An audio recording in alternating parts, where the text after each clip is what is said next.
আচ্ছা ঠিক আছে। এটা একটা পুরাতন স্লাইড, মানে এটা আসলে জাস্ট আমি জাস্ট কিছু মানে টপিক বোঝানোর ক্ষেত্রে আমি ইউজ করি। এনিওয়েজ, এগুলো আমি অলরেডি এর আগে এক্সপ্লেন করছি। তো আচ্ছা, আজকে যেটা আমি করব সেটা হচ্ছে ক্লাসিফিকেশন প্রবলেম। যেটা আমরা এখানের মধ্যে যে প্রবলেম স্টেটমেন্ট নিয়ে কথা বলছি সেটা হচ্ছে স্প্যাম ক্লাসিফিকেশন। স্প্যাম ক্লাসিফিকেশনটা আমরা বায়াস থিওরামটা দিয়ে বা আমাদের নাইভ বায়াস যে অ্যালগরিদম, সেই নাইভ বায়াস অ্যালগরিদমটা আমরা ইউজ করব। এখন নাইভ বায়াস অ্যালগরিদমটা কোত্থেকে আসছে? এইটা আসছে বায়াসেন থিওরাম থেকে। এখন প্রশ্ন আসতে পারে যে ভাই বায়াসেন থিওরামটা কোত্থেকে আসছে? বায়াসেন থিওরামটা আসছে আপনার কন্ডিশনাল প্রবাবিলিটি থেকে। এই টপিকগুলো আমি অলরেডি এর আগে ক্লাসে বুঝিয়ে দিয়েছি। এই সবগুলো জিনিস আপনারা মোটামুটি জানেন, স্পেশালি ইসরাত আপু, উনি এই জিনিসগুলো জানেন। তো আপনারা যেহেতু একটু নতুন, আপনাদের জন্য এই টার্মগুলো ক্যাপচার করতে maybe it will take some time, but যেহেতু আজকে ডেমো ক্লাস, অল্প সময়ের মধ্যে এত কিছু ডিসক্রাইব করাটা আসলে পসিবল না। কারণ আমি আমার ক্লাসের মধ্যে নর্মালি আমার যে কোর্স মেটেরিয়াল, সেই কোর্স মেটেরিয়ালটাই আমি প্রত্যেকটা টপিক, প্রত্যেকটা অ্যালগরিদম বোঝানোর আগে প্রথমে আমি 10-15 মিনিটের একটা শর্ট ডেসক্রিপশন দিই। দ্যাট মিনস শর্ট ডেসক্রিপশন বলতে আমি ওটার উপরে কিছু পিপিটি ফাইল আপনাদেরকে দেখাই, শেখাই, এবং ওখান থেকে আমি কিছু জিনিস আপনাদেরকে হাতে কলমে বোঝানোর পরে দেন আমি সেটা মূলত প্রোগ্রামের মধ্যে যাই। ওকে, সো আমাদের এখানের মধ্যে অনেকেই জয়েন করেছেন, থ্যাংক ইউ সো মাচ। আমি সবাইকে ওইভাবে আসলে চিনিও না, সবার সাথে আমার হয়তো ওইভাবে কথা হয়নি, বাট আই থিঙ্ক আপনারা মোটামুটি সবাই আমাদের যে ইয়েটা আছে, মানে যে টেম্পোরারি গ্রুপটা আছে, সেই টেম্পোরারি গ্রুপে আপনারা ওইখান থেকে আর কি লিঙ্কটা পেয়ে জয়েন করেছেন। সো এখানে আসলে আপনারা আপনাদের পেজের মাধ্যমে আসছেন, কেউ আমাকে পার্সোনালি নক করেছেন, কেউ হচ্ছে আমাদের যে অ্যাডভার্টাইজমেন্ট দেওয়া আছে পেজে সেখানে ইনবক্স করেছেন, হ্যাঁ, বিভিন্ন সোর্স থেকে, বা কেউ ইমেলের মাধ্যমে জয়েন করেছেন, অনেকে আছেন। তো থ্যাংক ইউ সো মাচ। আচ্ছা, তো আমি এখন ক্লাসের পর চলে যাই। এখন এই যে আমার নাইভ বায়াস অ্যালগরিদম, এইটা মূলত আমি যদি একটু পেছনে যাই, তাহলে আমার যে কন্ডিশনাল প্রবাবিলিটি আপনারা বুঝতেই পারছেন যে এইটা হচ্ছে একটা প্রবাবিলিটির টার্ম। এটা হচ্ছে একটা প্রবাবিলিটির একটা অনেক অনেক ধরনের প্রবাবিলিটির মধ্যে একটা প্রবাবিলিটি। সো মেবি অনেকে আমাকে জিজ্ঞেস করেছিলেন ইনবক্সে যে আচ্ছা ভাইয়া, এই মেশিন লার্নিং বা ডেটা সায়েন্স শিখতে গেলে আসলে আমার কী কী জানা লাগবে বা কী কী শেখা লাগবে? আমি বলেছিলাম যে স্ট্যাটিস্টিক্সটা খুবই ইম্পর্টেন্ট। স্ট্যাটিস্টিক্স কেন ইম্পর্টেন্ট সেটা হয়তো আপনারা একটু হলেও আইডিয়া করতে পেরেছেন। আমি ইনবক্সে আপনাদেরকে কিছু জিনিস এক্সপ্লেন করেছিলাম। আসলে সব কিছু লিখে বলা সম্ভব না, বেশি ভালো হয় যখন আমি এটা আপনাদেরকে মুখে সরাসরি এক্সপ্লেন করি। সো স্ট্যাটিস্টিক্স, সেখান থেকে বিভিন্ন ধরনের ডিস্ট্রিবিউশন, বিভিন্ন প্রবাবিলিটি থিওরাম, এইগুলো আমাদের জন্য জানা ইম্পর্টেন্ট। কারণ যখন আপনি কোনো একটা মডেল ডেভেলপ করবেন, সেই মডেলটার মধ্যে দুইটা জিনিস থাকবে, একটা হচ্ছে অ্যালগরিদম আর আরেকটা হচ্ছে আপনার ডেটা। তো অ্যালগরিদম এবং ডেটার মধ্যে আপনি যখন একটা মেলবন্ধন করবেন, একটা ব্রিজ তৈরি করবেন, এই ব্রিজ তৈরি করতে গেলে আপনাকে ডেটাটাকে অ্যানালাইসিস করতে হয়, করে ডেটাকে প্রিপেয়ার করতে হয়। এবং ডেটা প্রিপারেশনের মানে হচ্ছে ডেটাকে কালেক্ট করা, ডেটাকে অর্গানাইজ করা, ডেটাকে ফিল্টার করা, ডেটাকে প্রিপেয়ার করে সেটাকে ভিজুয়ালাইজ করা। এই কাজগুলো করার পরে যখন একটা ডেটা তৈরি হবে, তখন আপনি সেই ডেটাকে অ্যালগরিদমের মাধ্যমে এটাকে প্রকাশ করবেন, বা অ্যালগরিদম বা মডেলের মাধ্যমে আপনি এটাকে ইনপুট দিবেন। দেওয়ার পরে সেই অ্যালগরিদমটা আপনাকে বলবে যে এই ডেটা থেকে সে কী ধরনের ইনসাইট পাচ্ছে, দ্যাট মিনস সেখান থেকে সে কী ধরনের ইনফরমেশন পাচ্ছে, এবং সেই ইনফরমেশনটা ইন্টারপ্রেট করার পরে আপনি ওখান থেকে একটা ডিসিশন মেকিং করতে পারবেন। প্রত্যেকটা কথা যে লিখতেছি আমি, প্রত্যেকটা ওয়ার্ড এখানে ইউজ করতেছি, এই প্রত্যেকটা ওয়ার্ডের জন্য এক একটা স্পেশাল, মানে বলতে গেলে এগুলো প্রত্যেকটার জন্য 1 ঘন্টা করে ক্লাস যদিও আমি রাখি, তাও সেটা কম হয়ে যায় যদি প্রত্যেকটা অংশকে আমি মানে ডিসক্রাইব করতে চাই। কারণ এগুলো অনেক হিউজ একটা ব্যাপার, এগুলো নিয়ে অনেক কথা বলার আছে, এটা নিয়ে অনেক লেকচার আছে। আমার লেকচারে যারা ক্লাস করে আর কি এখানের মধ্যে, আমি যেটা দেখতে পাচ্ছি এখানের মধ্যে তো আমার পুরাতন কিছু স্টুডেন্ট আছে, অপু আছে এখানের মধ্যে, তারপরে এখানে ইসরাত আপু আছে। তো তারা খুব ভালো করে জানে যে আমি ক্লাসগুলো আসলে প্রত্যেকটা টপিক এরকম ধরে ধরে আমি জিনিসগুলো বুঝাই। তো আমার ক্লাসের মধ্যে আমি দুইটা ওয়েতে কাজ করাই। একটা হচ্ছে 20-30% পোর্শন আমি রাখি থিওরির জন্য, কারণ থিওরি না বুঝলে আসলে সরাসরি কোডে গেলে আপনি কিছুই করতে পারবেন না। এবং তারপরে আমি 70%-এর মতো অংশ রাখি যেটা হচ্ছে মূলত আমার মডেল ডেভেলপমেন্ট এবং কোডের জন্য। সো আজকে আমি কোড দেখাবো, অবশ্যই দেখাবো, একটু পরে দেখাবো। এই পোর্শনটা একটু ডিসক্রাইব করে নিই। তারপর কন্ডিশনাল প্রবাবিলিটির একটা আপডেট ভার্সনটা হচ্ছে বায়াস থিওরাম। যে বায়াস থিওরামে প্রবাবিলিটি অফ হ্যাপেনিং এ, কোনো একটা ঘটনা ঘটার probability given that probability of B is equal to the probability of A multiplied by probability of B given A divided by probability of B। মূলত এখানে দুইটা ঘটনা আছে, A এবং B। এখন আমি যদি একটা ঘটনা A, এটার প্রবাবিলিটি বের করতে চাই, given that আমার প্রবাবিলিটি B দেওয়া আছে, তাহলে সেক্ষেত্রে আমার এই বায়াসিয়ান থিওরেমের বেসিক ইকুয়েশনটা এইরকম দাঁড়ায়। ধরেন আমি যদি একটা এক্সাম্পল দিই, আমি আজকে রাতের বেলা সাপোজ বৃষ্টি হচ্ছে, ঠিক আছে। এখন বৃষ্টি হওয়ার কারণে আমি আজকে রাতে সাপোজ খিচুড়ি খেলাম, খিচুড়ি খেয়ে আরাম করে আমি ঘুম দিলাম। সকালে আমার লেট হয়ে গেল উঠতে, এবং আমি অফিসে গেলাম লেট করে, রাস্তায় গাড়িও পেলাম না। এখন এই যে কতগুলো ঘটনা ঘটতেছে, তাহলে সেই ঘটনার মধ্যে আমি একটা জিনিস চিন্তা করলাম যে বৃষ্টি হওয়ার একটা প্রবাবিলিটি এ, আর আমি অফিসে লেট করছি। সব দিন তো লেট করি না, হয়তো আমি মাসে 1 দিন বা 2 দিন বা বছরে 3-4 দিন বা 4 দিন 5 দিন লেট করে থাকি। লেটের একটা প্রবাবিলিটি আমার আছে। এখন আপনি যে লেট হচ্ছেন, ধরেন আমি লেট হচ্ছি, এটার প্রবাবিলিটি আমার জানা আছে, this is my known probability which is B. এখন প্রবাবিলিটি অফ বি জানা থাকার পরে, দ্যাট মিনস আমি যে লেট হচ্ছি, এই লেট হওয়াটা উপর বেস করে বৃষ্টি হওয়ার প্রবাবিলিটিটা কত হইতে পারে, এইটাকে যদি বের করতে চাই, তাহলে সেক্ষেত্রে দাঁড়াচ্ছে বৃষ্টি হওয়ার প্রবাবিলিটি মাল্টিপ্লাইড বাই আমার লেট হওয়ার প্রবাবিলিটি গিভেন দ্যাট বৃষ্টি হওয়ার probability of B given that probability of A divided by আমার লেট হওয়ার probability which is probability B. এইরকম কিছু কন্ডিশনের উপর বেস করে, এটা কিন্তু দুইটা কন্ডিশন, শুধুমাত্র এ এবং বি এর কথা বলছি। যখন আমার কাছে একাধিক ভেরিয়েবল থাকবে, যখন আমার ডিপেন্ডেন্ট ভেরিয়েবল এবং ইন্ডিপেন্ডেন্ট ভেরিয়েবলের সংখ্যা বেশি থাকবে, ইন্ডিপেন্ডেন্ট ভেরিয়েবল যদি আমার 6টা 7টা 8টা বা আরো বেশি থাকে, তখন মডেলটা আরো বেশি কমপ্লেক্স হয়, তখন অ্যালগরিদমটা আরো বেশি ব্রড আকারে জিনিসটা ছড়ায়, তখন এটা ডালপালা ছড়ায়, ব্রাঞ্চ আউট হয়, তখন মডেলটা আরেকটু বেশি এটা ওভারফিটিং এর দিকে যায়, আবার আন্ডারফিটিং এর দিকেও যেতে পারে। It depends on your data, আপনার ডেটা কিভাবে কাজ করতেছে সেটার উপর। এই জন্যই আমি বলছিলাম যে প্রথমে আমার ডেটাকে কালেক্ট করা, অর্গানাইজ করা, ফিল্টার করে সেটাকে ভিজুয়ালাইজ করাটা ইম্পর্টেন্ট। যার কারণে আমি ডেটাকে প্রিপেয়ার না করলে আমি কিন্তু মডেলের মাধ্যমে কাজ করতে পারবো না। এনিওয়েজ, তো আমার এই বায়াসিয়ান থিওরামটাকে যদি আমি একটা এক্সাম্পলের মাধ্যমে আপনাদেরকে বলি, ধরেন এটা drug testing.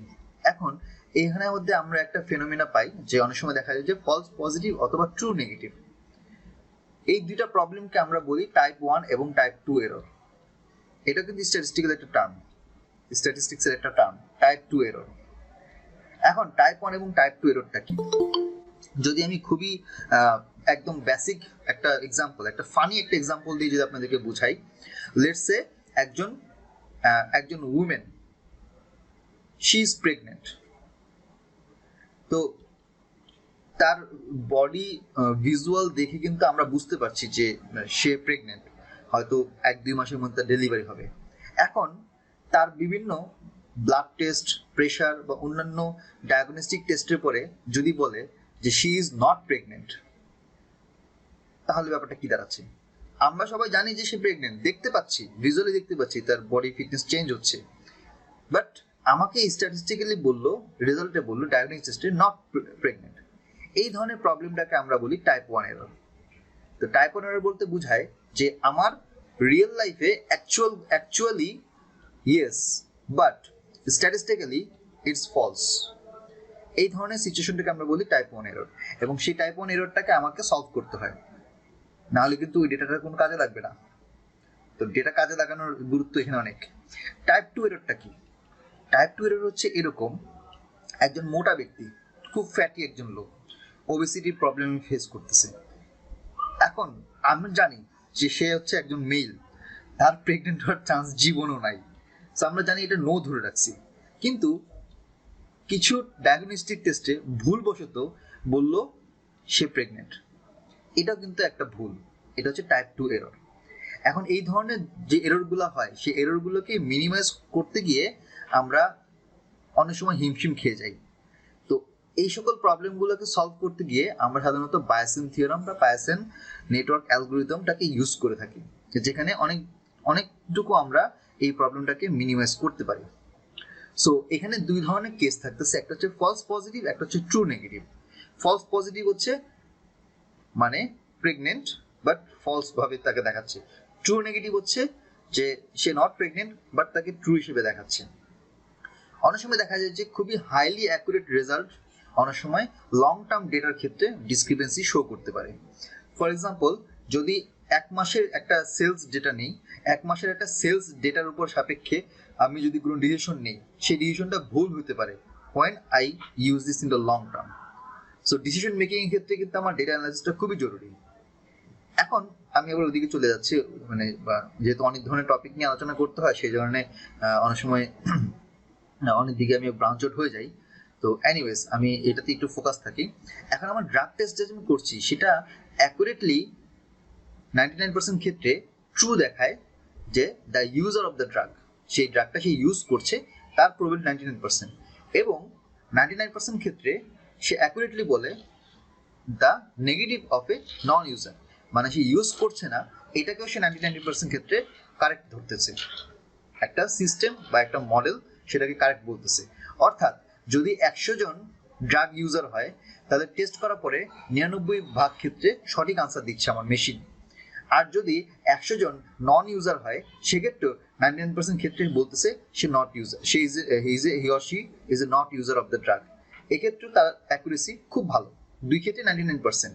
But only a 0.3% of the overall population, মানে ইউজার এবং নন ইউজার সব মিলে ওভারঅল পপুলেশনের মাত্র 0.3% হচ্ছে তারা অ্যাকচুয়ালি ড্রাগটা ইউজ করছে।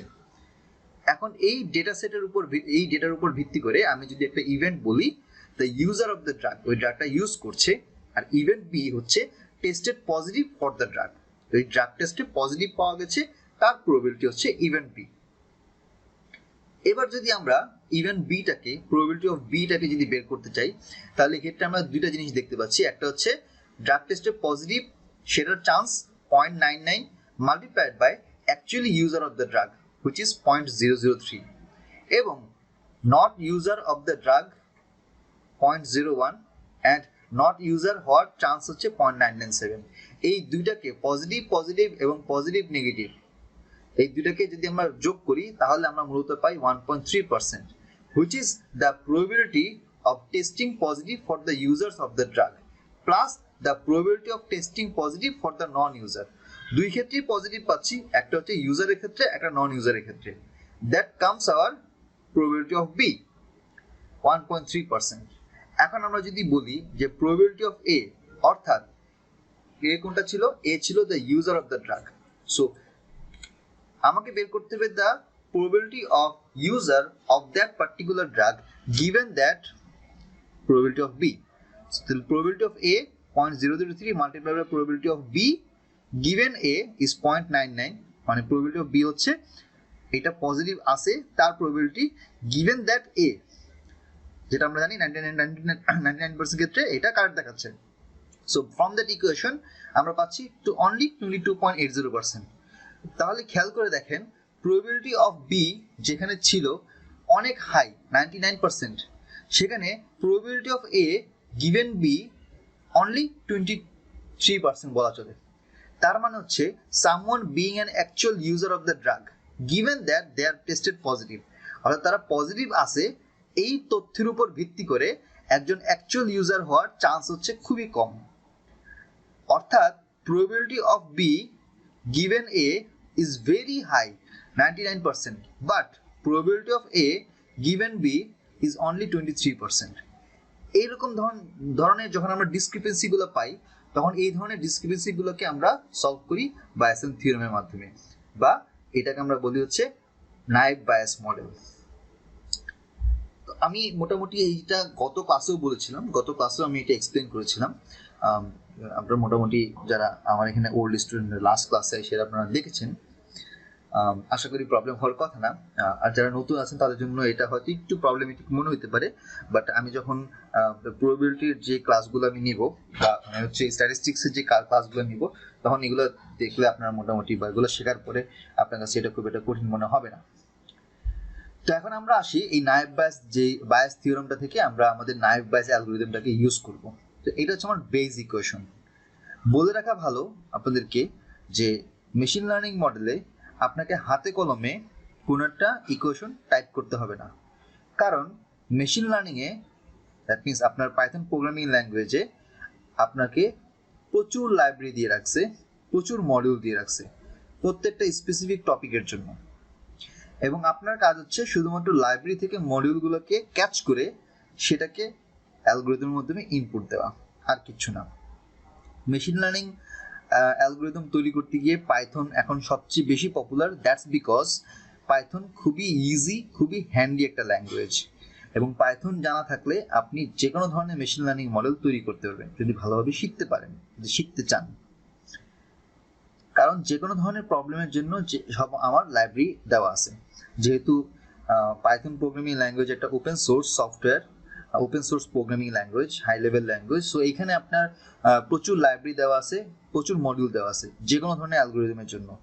You just need to find that algorithm, find that module and utilize it according to the syntax of Python programming language. That's it. এই সহজ জিনিসটা যদি সহজভাবে করতে পারেন তাহলে আপনার জন্য পাইথন প্রোগ্রামিং ল্যাঙ্গুয়েজ খুবই সহজ, এবং আমি আমার কোর্সের মধ্যে এই কাজটাই করি। যতটুকু সহজে আপনাদেরকে আমি বুঝাতে পারি ততটা আমার জন্য ভালো, আপনার জন্য ভালো। এখন কথা হচ্ছে কি যে আমি যখন একটা স্প্যাম ক্লাসিফাই করব, স্প্যাম ক্লাসিফাই করে বলতে কি বোঝাচ্ছে ইমেল। এখন ইমেল বিভিন্ন ধরনের ইমেল আছে, আপনার অফিসিয়াল কাজের জন্য অনেক ইমেল আছে, আবার কিছু কিছু হচ্ছে ফালতু ইমেল, মানে যেগুলোর আসলে কোনো দরকার নেই, বিভিন্ন ধরনের অফারের ইমেল। আপনারা এসএমএস সকালবেলা ঘুম থেকে উঠে দেখেন চাল ডালের এসএমএস আসে ডিম কেনার জন্য, তারপরে হচ্ছে আরো বিভিন্ন অনলাইন শপ থেকে এসএমএস আসে, বিক্রয়.com থেকে এসএমএস আসে, জিপি থেকে এসএমএস আসে, দেখলেই মেজাজ খারাপ হয়ে যায়। এগুলো কিন্তু আনইম্পর্টেন্ট এসএমএস। তেমনি অনেক আনইম্পর্টেন্ট ইমেল আছে, আননেসেসারি ইমেল আপনার জাঙ্ক বক্সে, জাঙ্ক ফাইলে বা স্প্যামে সবগুলো জমা হয়ে থাকে। এখন কথা হচ্ছে আপনি গুগলকে ওখানে অপশনে লিখে দিলেন যে আমার স্প্যামগুলোকে আলাদা করে দাও, একটা ছোট্ট বাটনে ক্লিক করে ওকে দিয়ে আপনি কাজটা করে ফেললেন। গুগল কিন্তু আপনার খুব সহজেই এগুলো আলাদা করে ফেলছে। কখনো কি আপনি চিন্তা করছেন যে গুগল কিভাবে বুঝবে যে একটা ইমেল ভালো নাকি খারাপ, একটা ইমেল আমার ইউজারের জন্য এটা মানে এসেনশিয়াল ইম্পর্টেন্ট ইমেল নাকি সেটা একটা ফালতু ইমেল? কখনো কি আপনাদের মাথায় এরকম কোনো চিন্তা আসছে যে গুগল এই কাজটা কিভাবে করে, বা এই কাজটা মেশিন লার্নিং অ্যালগরিদমে কিভাবে করা যায়? এনিওয়ান?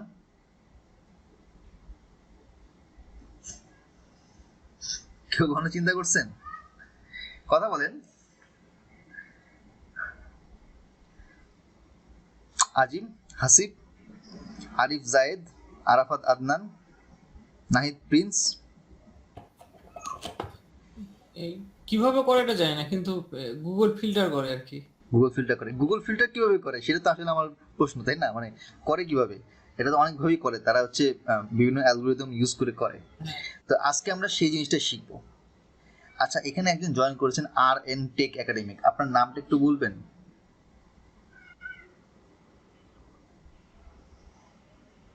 আমি রাশেদ বলছিলাম, এটা হচ্ছে অফিসের একটা ইয়া থেকে করছিলাম তো জয়েন, যার কারণে আমি মেইলটা দেখাচ্ছি আর কি। ওকে, সরি, মানে ডেস্কটপ থেকে আসছে তো এই জন্য আর কি। বুঝতে পারছি, ঠিক আছে। এখন কথা হচ্ছে কি যে আমরা এই বায়াসিন থিওরামের মডেলটা, এই স্ট্যাটিস্টিক্যাল মডেলটাকে আমরা মেশিন লার্নিং মডেলে ইউজ করছি। কিভাবে? আমরা এই যে এ এবং বি এই দুইটা ইভেন্টকে ধরে নিলাম, একটা হচ্ছে স্প্যাম হওয়ার প্রবাবিলিটি, একটা হচ্ছে কোন একটা ওয়ার্ড, ধরেন ফ্রি, কোন একটা ইমেলে যখন ফ্রি একটা ওয়ার্ড থাকে তখন আমরা বলি যে আমরা ধরে নিই যে যেহেতু এই ওয়ার্ডের মধ্যে ফ্রি সার্ভিস, ফ্রি অফার, আপনার এত % অফ, এইটা সেটা, এই ধরনের যখন ওয়ার্ডগুলো আসে সেই ওয়ার্ডগুলো মূলত আমার একটা জাঙ্ক ইমেল বা স্প্যাম ইমেল থেকে আসে। এখন আমি যদি ধরে নিই যে ফ্রি ওয়ার্ড, এই ওয়ার্ডটা বা কোনো একটা স্পেসিফিক ওয়ার্ড, এই ওয়ার্ডটা যদি থাকে তাহলে এই ওয়ার্ডটা থাকার প্রবাবিলিটি জানা থাকলে সেখান থেকে আমার একটা ইমেল স্প্যাম হওয়ার চান্স কতটুকু is equal to probability of spam multiplied by probability of free, মানে ওই ওয়ার্ডটা আসবে তার probability given that the probability of spam, মানে স্প্যাম আসবে সেটার উপর বেস করে তার মধ্যে আবার ফ্রি ওয়ার্ডটা আছে তার প্রবাবিলিটি কত। প্রবাবিলিটি অফ জাকির জয়েন করতে পারছেন না, 1 মিনিট, ব্যাপার কি?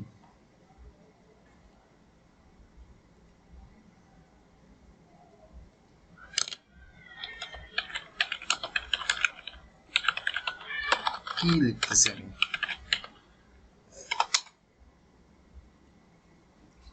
আচ্ছা, আমি কোথায় ছিলাম? এই মাঝখানে হঠাৎ করে ডিস্টার্ব হয়ে যায়, আমি ফ্লো হারাই ফেলি। আচ্ছা, তো এখন probability of spam multiple probability of free given that the email is spam divided by probability of free। যদিও এগুলো আপনার অনেক কিছু মাথার উপর দিয়ে যাচ্ছে, কিন্তু সমস্যা নাই, এটা আমি পরে বুঝাই দেবো। মানে পরে বলতেছি যে এটা আমার অন্য ক্লাসের মধ্যে, স্ট্যাটিস্টিক ক্লাসে এগুলো আমি ক্লিয়ারলি বুঝাই দিই। এখন এটা মডেলের মধ্যে কিভাবে কাজ করে সেটা একটু দেখি।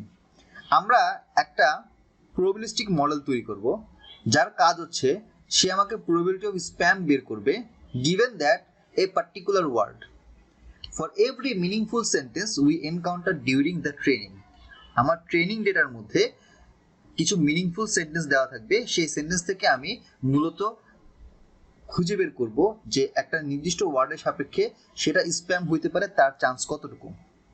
দেন multiply this together while analyzing the new email to get the probability of being spam। তারপর সেটা নতুনভাবে আমি যখন চেক করব একটা টেস্ট ডেটা দিয়ে, সেটা মূলত আমাকে স্প্যাম হিসেবে দেখাবে কি দেখাবে না সেটা মূলত এখানে জাজ করবে। রাশিদুল ইসলাম শুনতে পাচ্ছেন? জি ভাই, এখন সুইচ করছি এখন। ওকে, তো আমাদের এখন এখানের মধ্যে যে কাজটা করব, যে আমরা বায়াসিন থিওরেমটা ইউজ করব, যেটাকে আমরা বলি নাইভ বায়াস মডেল। আমরা scikit-learn লাইব্রেরি ইউজ করব, কারণ scikit-learn লাইব্রেরি হচ্ছে একটা ভ্যাস্ট মেশিন লার্নিং লাইব্রেরি, যার মধ্যে আমি অনেক ধরনের অ্যালগরিদমের মডেল আমি এখানের মধ্যে পাবো, ওটার মডিউলগুলো পাবো, এবং ওটা ক্লাসগুলো পাবো, ক্লাসিফিকেশন মডিউলগুলো পাবো। আমরা কাউন্ট ভেক্টরাইজার ইউজ করব, যে কাউন্ট ভেক্টরাইজারের মূলত কাজ হচ্ছে সে যতগুলো আমার ওয়ার্ড আছে সেই প্রত্যেকটা ওয়ার্ডকে এক একটা ভেক্টরাইজ ওয়েতে একটা নাম্বারিং করে এটাকে সেট করবে। এবং মাল্টিনোমিয়াল এনবি, যেটা short for naive bias algorithm, এর মূল কাজ হচ্ছে এই নাইভ বায়াসের অ্যালগরিদমটাকে বা নাইভ বায়াসের যে আমার যে ইকুয়েশন, সেই ইকুয়েশনটাকে সে সলভ করতে করতে করতে করতে যাবে, প্রত্যেকটা ট্রেন এবং টেস্ট ডাটাকে সলভ করতে করতে যাবে। তো এই হচ্ছে মোটামুটি বেসিকটা কিভাবে মেশিন লার্নিং মডেল কাজ করে। তো আমি আর কি আপনাদেরকে এখন সরাসরি এইখানে নিয়ে যাব। একটা হোয়াইট বোর্ড আমি শেয়ার করছি, সেটাকে দেখা যাচ্ছে?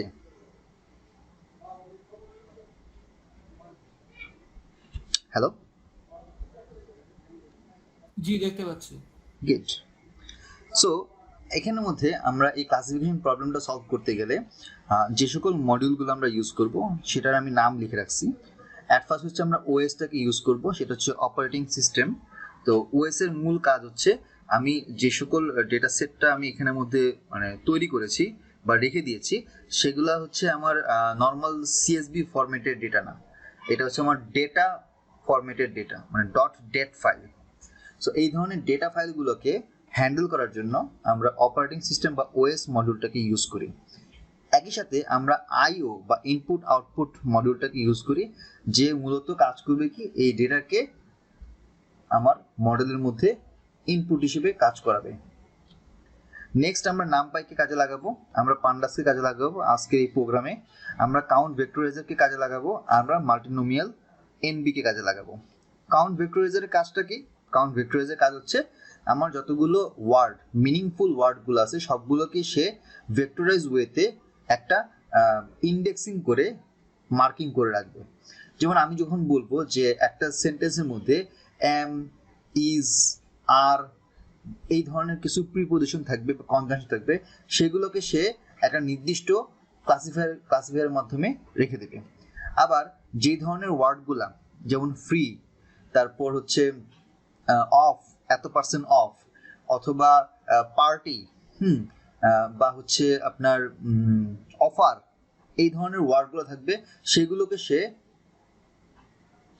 সে কাউন্ট ভেক্টরাইজের একটা নির্দিষ্ট ভ্যালু হিসেবে ভেক্টরাইজ ওয়েতে সেট করে রাখবে।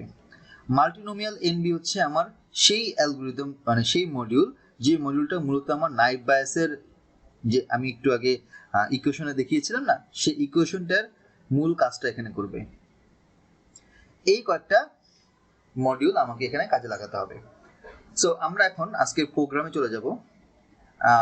দেখেন তো স্ক্রিনটা দেখা যাচ্ছে কিনা? স্ক্রিন দেখা যাচ্ছে? গুড। সো আমরা সবার আগে কি করব, আমাদের যে আমাদের যে সকল মডিউলগুলো আছে সেগুলোকে আমরা ইম্পোর্ট করে নিয়ে আসবো।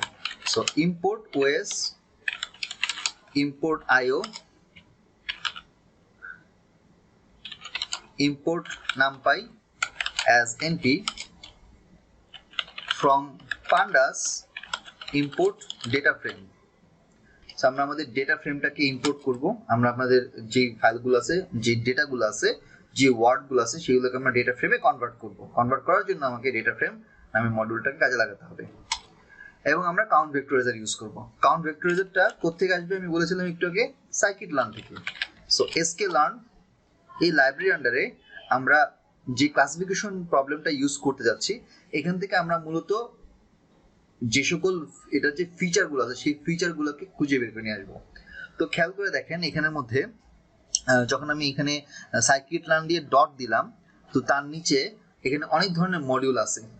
দেখেন ম্যাট্রিক্স, প্রি প্রসেসিং, তারপরে model selection, linear model, assemble, support vector machine, feature extraction, data set, documentation, tree, decision tree, naive bias, clustering অ্যালগরিদমের জন্য, তারপরে নিউরাল নেটওয়ার্ক, আরো অনেক কিছু আছে। তা আমরা এখান থেকে যেটা করব, আমরা ফিচার এক্সট্রাকশন করব। ফিচার এক্সট্রাকশনের কাজ কি? সে মূলত বিভিন্ন র ডেটাকে এক্সট্রাক্ট করে নিয়ে আসে। তো ফিচার এক্সট্রাকশন থেকে আমরা আমাদের যে সকল ডেটাগুলো আছে সেগুলো হচ্ছে টেক্সট ডেটা। আমরা টেক্সটটাকে চুজ করব।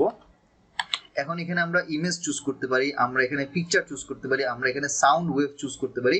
অনেক ধরনের ডেটাকে আমরা কাজে লাগাই, অ্যাকুইজিশনে কাজ করতে পারি। আচ্ছা, বাই দ্য ওয়ে, আপনারা কি ম্যাথল্যাবে কাজ করছেন? না ভাইয়া, কাজ করিনি। আচ্ছা, সমস্যা নেই। ম্যাথল্যাবে কথাটা প্রসঙ্গ কেন তুললাম, কারণ ম্যাথল্যাবে আপনার আলাদাভাবে থার্ড পার্টি বিভিন্ন সেন্সর দিয়ে ডেটা অ্যাকুইজিশনে কাজ করা হয়। সেম কাজ পাইথনে করা যায়। তা আমরা এখান থেকে ইম্পোর্ট করব কি? ভাইয়া আমার একটা কোশ্চেন ছিল। বলেন ভাইয়া, একটা মানে কোশ্চেন ছিল আর কি। বলেন। এই যে আপনি যে হচ্ছে আইডিটা ইউজ করতেছেন, কি এটা না হচ্ছে স্পাইডার, তাই না? Spider, yes. তো এইটা বেটার না জুপিটার নোট, এইটা বেটার না জুপিটার নোটবুকটা বেটার, অ্যানাকোন্ডা দিয়ে যেটা চলতেছে? স্পাইডারও কিন্তু অ্যানাকোন্ডার। তাই? জি। আচ্ছা আচ্ছা। এখানে তবে প্রফেশনাল ভাবে যারা কাজ করে তারা কোনটা ইউজ করে? আপনি কি মানে শুরুতেই প্রফেশনাল কাজে হাত দিতে যাচ্ছেন?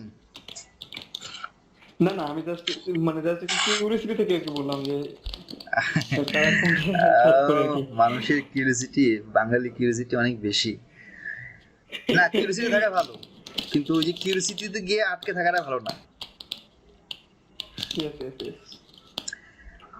এখানে আসলে ভালো খারাপের কোনো কথা না, কথা হচ্ছে যে আপনি কিসে কাজ করতে কমফোর্ট ফিল করেন। তবে স্পাইডার এবং জুপিটারের কিছু অ্যাডভান্টেজ আছে, কিছু ডিসঅ্যাডভান্টেজ আছে। জুপিটার হচ্ছে আপনার একটা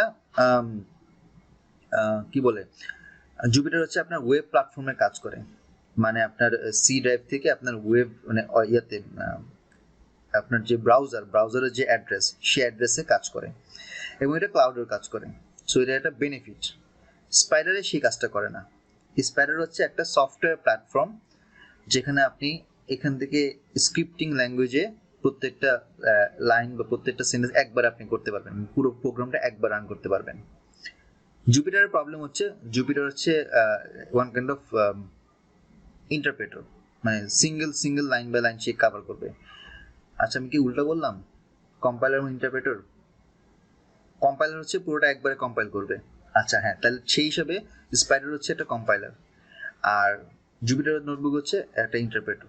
জুপিটার নোটবুকে আপনি এখানে যেরকম কিছু হ্যান্ডি আইকনগুলো দেখতে পাচ্ছেন উপরে, এরকম হ্যান্ডি আইকন আপনি জুপিটারে পাবেন না। জুপিটার হচ্ছে র ডেটা নিয়ে কাজ, মানে যারা কিনা একটু প্রফেশনাল লেভেলে কাজ করে, যাদের এই সকল মানে কিবোর্ডের, মানে যারা কিবোর্ডে বেশি কাজ করে, মানে ক্লিক করে কাজ করতে যারা পছন্দ করে না, একটা সময় গিয়ে যারা এক্সপার্ট হয়ে যায় তারা জুপিটারে কাজ করে। বাট বেসিক লেভেল থেকে যদি শিখতে হয় তাহলে সেক্ষেত্রে আপনার স্পাইডারটা বেটার। এখন কোশ্চেনটা যিনি করছেন উনি নিজেই লিভ নিচ্ছেন, চলে গেছেন। এখন আমি, ব্যাপারটা খুব ইন্টারেস্টিং হলো না, আমি তাকে উত্তরটা দিচ্ছিলাম কিন্তু উনি নিজেই লিভ নিয়ে নিয়েছেন। আচ্ছা ঠিক আছে, ভাই কোলাবে তাহলে করা যায় না? কোলাবেও তো করতে পারি। কোলাবে করতে পারবেন, কোনো সমস্যা নাই।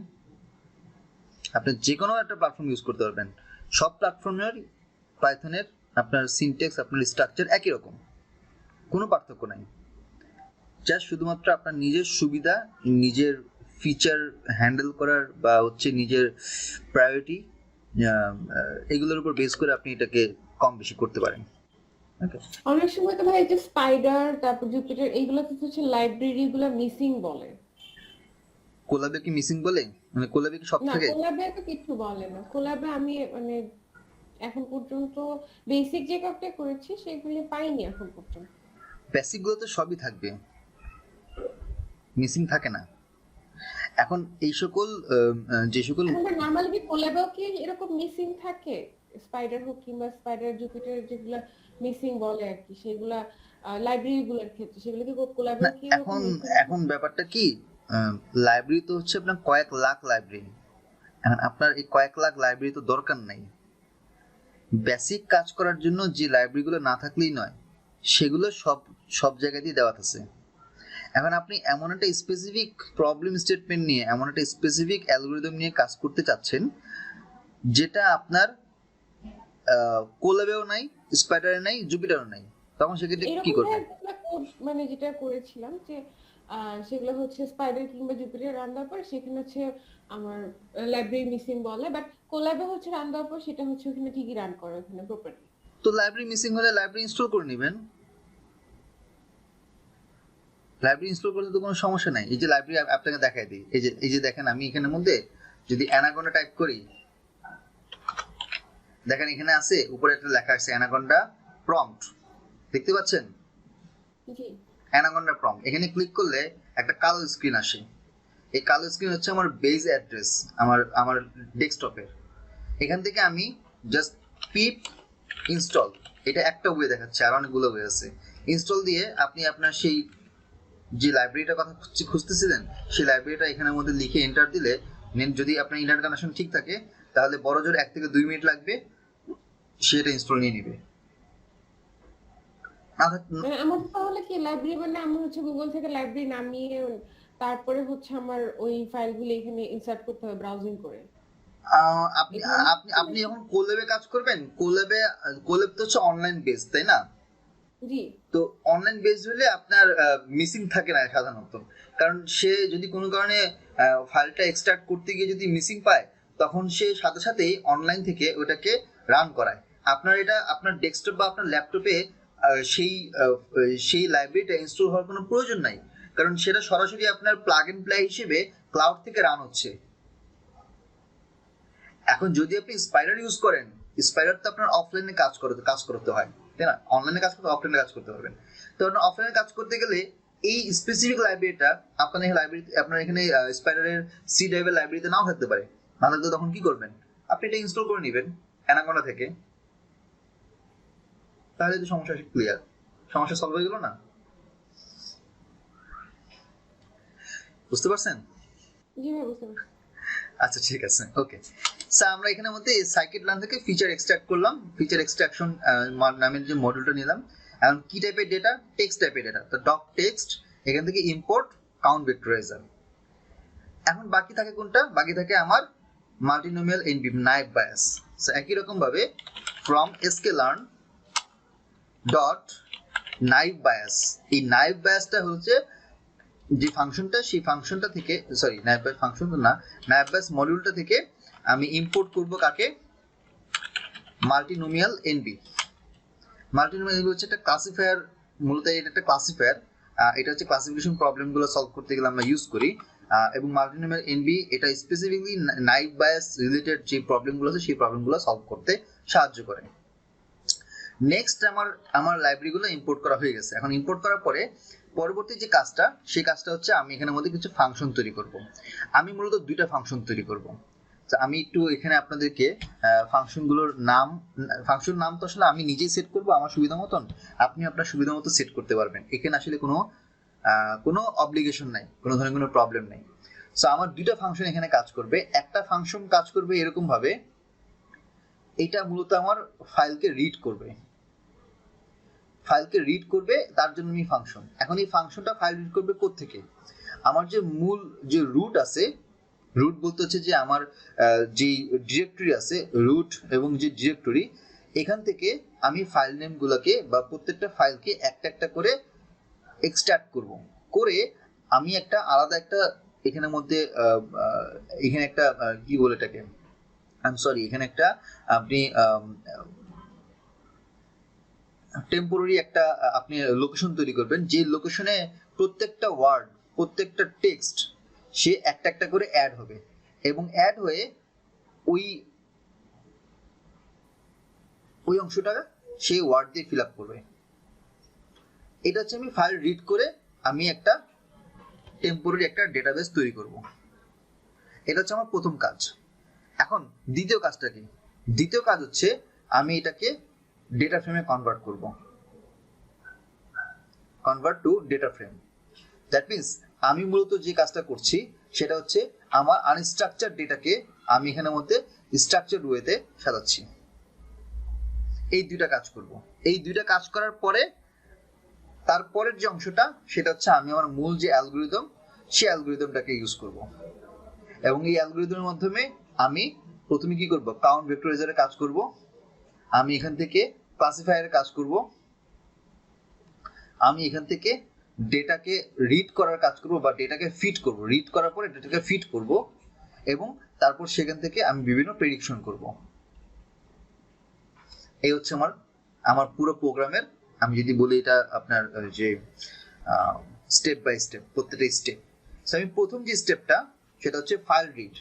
আমি ফাইলটাকে এখন আমি রিড করব। রিড করার জন্য, যেহেতু এটা হচ্ছে আমার একটা আনস্ট্রাকচারড ডেটা, আনস্ট্রাকচারড ডেটা বলতে আমি বোঝাচ্ছি যে দেখেন এখানের মধ্যে আমার যে দুইটা ফোল্ডারে আমার মূল ডেটা গুলো আছে, দেখতে পাচ্ছেন একটা ফোল্ডার দেওয়া আছে এখানে, হ্যাম এন্ড স্প্যাম। দেখা যাচ্ছে কি? এখন আসছে।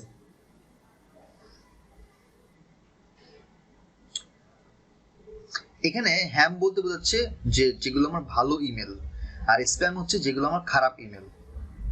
তো আমার কাছে দুইটা ডেটা সেট আছে, হ্যাম এবং স্প্যামের। আমি দুইটা ডেটাকেই আমি স্টেপ বাই স্টেপ ট্রেন এবং টেস্ট করব। হ্যামের মধ্যে যদি ভিতরে ঢুকি তাহলে দেখেন এখানে অনেকগুলো ডেটা ফাইল আছে, এবং এই প্রত্যেকটা ডেটা ফাইল এর ভিতরে আমার কিছু ইমেল লেখা আছে, কিছু টেক্সট লেখা আছে। এই টেক্সটগুলো আনস্ট্রাকচারড ভাবে সাজানো আছে। আমার কাজ হচ্ছে এখান থেকে প্রত্যেকটা ওয়ার্ডকে এক্সট্রাক্ট করে নিয়ে এসে এটাকে একটা ডেটা ফ্রেমে কনভার্ট করা। যেমন আপনাদের যদি একটা এক্সাম্পল দিই, ধরো আমি এটাকে ডাবল ক্লিক করলাম, ডাবল ক্লিক করে আমি এটাকে নোটপ্যাডে যদি ওপেন করি তাহলে দেখেন তো কি দাঁড়ায়। দেখেন আমি এটা নোটপ্যাড ওপেন করলাম, এখানে বিভিন্ন লোকেশন দেওয়া আছে, ইমেলের অ্যাড্রেস দেওয়া আছে, তারপরে হচ্ছে সিসি অ্যাড্রেস দেওয়া আছে, এবং এখানে কিছু এই যে এটা হচ্ছে যে এখানের মধ্যে কিছু টেক্সট দেওয়া আছে। এই টেক্সটগুলো হচ্ছে বিভিন্ন ইমেল থেকে নেওয়া, অনেকগুলো এখানে আছে। এখানে কিছু এরর টেক্সট আছে, কিছু ইম্পর্টেন্ট অফিসিয়াল টেক্সট আছে। এটা একটা ফাইল। এখানে এরকম ভাবে কয়েক হাজার, কত 2500-2500টা ফাইল আছে এখানের মধ্যে, 2500টা ডেটা আছে। এগুলোর ভিতরে আরো প্রায় 10টা 12টা করে টেক্সট আছে, ইন্ডিভিজুয়াল ইমেলের টেক্সট। আপনি বুঝতেই পারছেন এখানের মধ্যে 25,000 ডেটার মতো আছে, অন এন এভারেজ 25,000 ডেটা।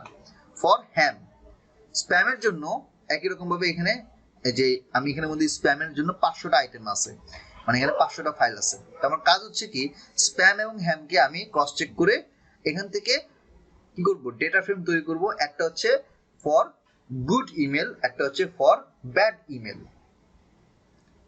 এবার আমরা আসি আমার যে ডেটাকে আমি মূলত প্রথম যে কাজটা করব সেটা হচ্ছে এই ডেটাকে আমার লোকেশন ওয়াইজ, আমার যেখান থেকে আমি যে ফাইলগুলোকে নিয়ে আসছি সেগুলোকে রিড করার জন্য এবং একটা টেম্পোরারি একটা ডেটা সেট তৈরি করার জন্য আমি একটা ফাংশন এখানে তৈরি করব। ডেভ নাম দিলাম আমি সাপোজ রিড ফাইলস। হ্যাঁ, রিড ফাইলস।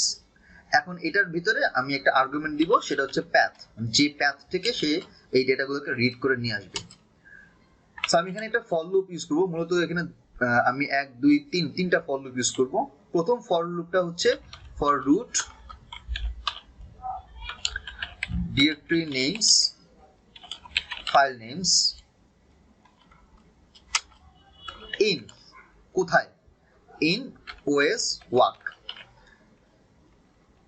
এবং এই ওএস ওয়ার্কের মধ্যে আমি এখানে আমার প্যাথটাকে আইডেন্টিফাই করব, যে প্যাথটাকে ধরে আমার প্রত্যেকটা ডেটা এই ফাইলের মধ্যে আস্তে আস্তে জয়েন করবে।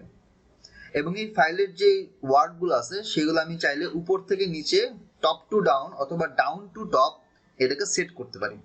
সো আমি এটাকে নাম রাখলাম টপ ডাউন ট্রু। ওকে, নেক্সট যে ফর লুপটা থাকবে সেই ফর লুপটা হচ্ছে প্রত্যেকটা ফাইল নেমস এর ভিতরে যে একটা ফাইল নেমস গুলো পাবো সেই ফাইল নেমস গুলোকে আমি অ্যাড করব। So file name in file names path is equal to os path। আমি আমার os এর যেই মূলত যে আমার যে মডিউলটা আছে সেখান থেকে আমি path নামের আমার ফাংশনটা নিব, যার কাজ হচ্ছে সে জয়েন করবে। কাকে জয়েন করবে? প্রত্যেকটা ইন্ডিভিজুয়াল আইটেমকে সে জয়েন করবে, যেটা আমার রুট থেকে আসবে এবং ফাইল নেম থেকে আসবে। প্রথমে আমার যে ইন বডি, মানে যে ইন বডি যেখানে আমি আমার ফাইলগুলোকে সেভ করব বা টেম্পোরারি রাখবো, সেটা আমার ফলস থাকবে। So in body is equal to false. And আমি যে লাইনগুলো ক্রিয়েট করব সেই লাইনগুলো ইনিশিয়াল অবস্থায় থাকবে একটা ব্ল্যাঙ্ক, দ্যাট মিন্স একটা ফাঁকা একটা সেট হিসেবে থাকবে, ফাঁকা সেট হিসেবে। সো আমি আমার যে ফাইলটাকে আমি ফার্স্টে লোকেশনটাকে সেট করব এবং সেই লোকেশন থেকে রিড করব। সো এফ আমি একটা নাম রাখলাম, এফ যেটা র্যান্ডম একটা ভেরিয়েবল, আইও ডট ওপেন। আমি এটা ওপেন করব এবং ওপেন করে আমি এখান থেকে প্যাথটাকে চুজ করব, আমি এটাকে রিড করব, কমা, এবং এটাকে রিড করার পরে আমি এখানে আরেকটা ফর লুপ ইউজ করব। সেকেন্ড ফর লুপ হচ্ছে ফর লাইন, প্রত্যেকটা লাইন ইন এফ। আর এফ হচ্ছে আমি একটা ডেটা সেট আমি ওপেন করতেছি, আমি কিন্তু লোকেশন এখানে দিই না, লোকেশন আমি পরে দেব। সো আমার লোকেশনের ভিতরে ঢোকার পরে সে কি করবে, in F if in body, এই ইন বডির ভিতরে আমি লাইনগুলোকে আস্তে আস্তে অ্যাড করব। আর এটাকে বলা হচ্ছে অ্যাপেন্ড করা, প্রত্যেকটা লাইনকে অ্যাপেন্ড করব, অ্যাপেন্ড লাইন।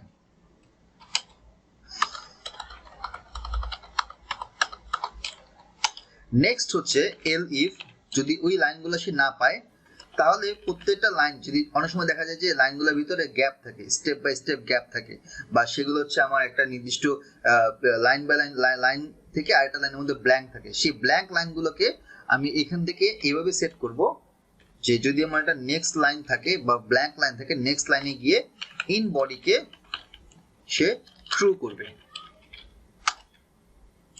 এই গেল। এরপর এখান থেকে আমি বের হয়ে আমার ফাইলটাকে ক্লোজ করব, এফ ক্লোজ। আমি একটা নাম রাখবো অ্যাজ এ মেসেজ হিসেবে, যে মেসেজের কাজ হচ্ছে আমি লেটস সে এখানে আমি একটা নিউ লাইন দিলাম, এই নিউ লাইন দিয়ে সেটাকে জয়েন করব, অর্থাৎ খালি পার্টগুলোকে আস্তে আস্তে জয়েন করব। কোনগুলো জয়েন করব? লাইনগুলোকে। সো জয়েন নামে আমি এই ফাংশনটা ইউজ করতেছি, যার কাজ হচ্ছে প্রত্যেকটা লাইনকে সেখানের মধ্যে নিয়ে আসবে।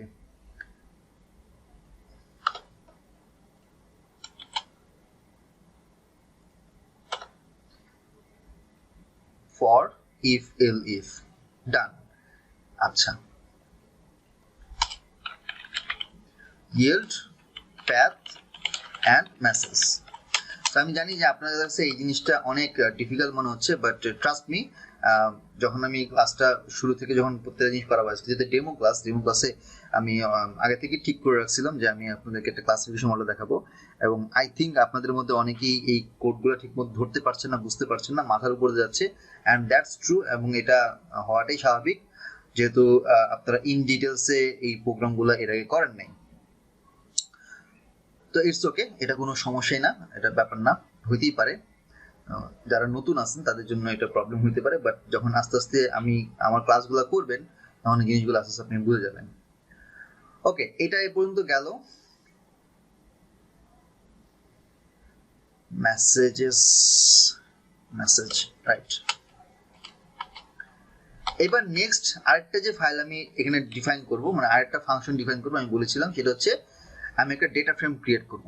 সো আমার ডেটা ফ্রেম ক্রিয়েট করার কাজটা যখন আমি করব, এখানে সবার আগে আমি একটা নাম রাখবো, ফাংশনের নাম। ধরা যাক আমি এটা নাম রাখলাম ডেফ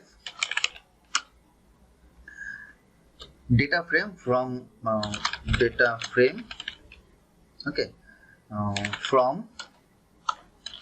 ডিকশনারি, বা সরি কি বলতেছি, ডাইরেক্টরি, ফ্রম ডাইরেক্টরি। এবং এটার ভিতরে দুইটা জিনিস থাকবে, একটা হচ্ছে আমার মেসেজ, অর্থাৎ আমি যে সকল ওয়ার্ডগুলোকে নিচ্ছি সেই মেসেজ থাকবে, আর আরেকটা থাকবে তার ক্লাস। আমি কয়টা ক্লাসে, দুইটা ক্লাসে ভাগ করতেছি, এবং এটাকে আমি একটা ডিকশনারি ফরম্যাটে রেখে দিচ্ছি। মেসেজ হচ্ছে একটা ব্ল্যাঙ্ক সেট, আর এটা হচ্ছে ক্লাস, এটা হচ্ছে আমার ব্ল্যাঙ্ক সেট। এবার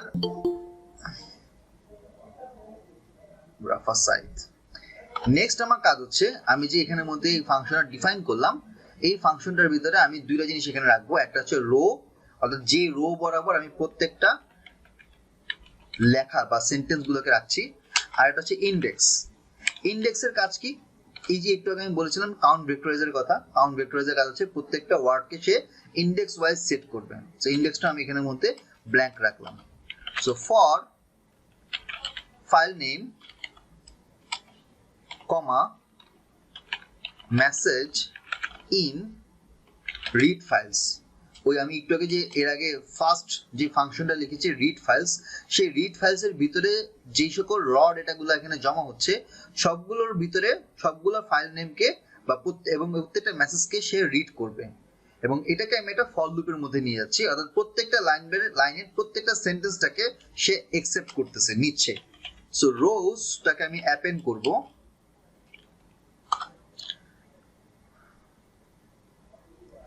অ্যাপেন্ড করব এখানে দুটো জিনিস, একটা হচ্ছে মেসেজ আর একটা হচ্ছে ক্লাস।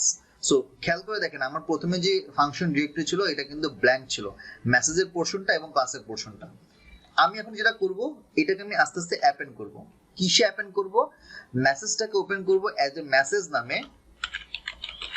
এই মেসেজটা এর আগের যে ফাইলটা, এর আগের যে ফাংশনটা ক্রিয়েট করেছি সেই ফাংশনের মেসেজ যেগুলো থাকবে সেই মেসেজের ওয়ার্ডগুলোকে আমি মেসেজ নামে একটা কি, একটা ডিকশনারি কির মধ্যে রাখলাম। ক্লাসের অংশটার মধ্যে থাকবে আমার ক্লাসিফিকেশন, দুইটা ক্লাস তৈরি করবে, একটা হচ্ছে গুড ইমেল, একটা হচ্ছে ব্যাড ইমেল। এর বাকি থাকলো ইন্ডেক্স। ইন্ডেক্সটাকে অ্যাপেন্ড করব কিভাবে? আমার ফাইল নেম দিয়ে, ফাইল নেম। তাহলে ইন্ডেক্সের কাজও শেষ, বাকি অংশটুকু আমি রিটার্ন করে চলে আসবো। কিভাবে রিটার্ন করবে? অ্যাজ এ ডেটা ফ্রেম হিসেবে, একটা হচ্ছে রোজ, একটা হচ্ছে index is equal two index. শেষ।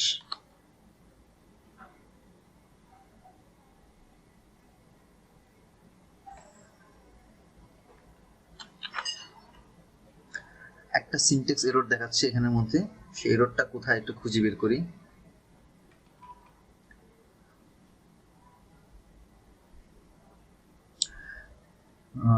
ডেটা ফ্রেম, আচ্ছা, একটা হচ্ছে প্যাথ, একটা হচ্ছে ক্লাসিফিকেশন। এখানে একটা ভুল হয়েছে, এখানে একটা হবে প্যাথ, একটা হচ্ছে ক্লাসিফিকেশন, দুইটা।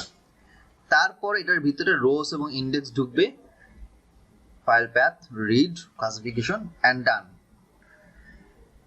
এখন আমি আমার ডেটা নামে একটা ডেটা সেট আমি নিব, যার কাজ হচ্ছে আমার ডেটা ফ্রেম থেকে মেসেজ এবং ক্লাসটাকে সে আলাদা করবে। এই অংশটুকু সে আমি আলাদা করে রাখবো। আলাদা করা মানে হচ্ছে যে আমি এটাকে এখন কল করব। তো ইনিশিয়াল অবস্থায় সেটা ফাঁকা থাকবে,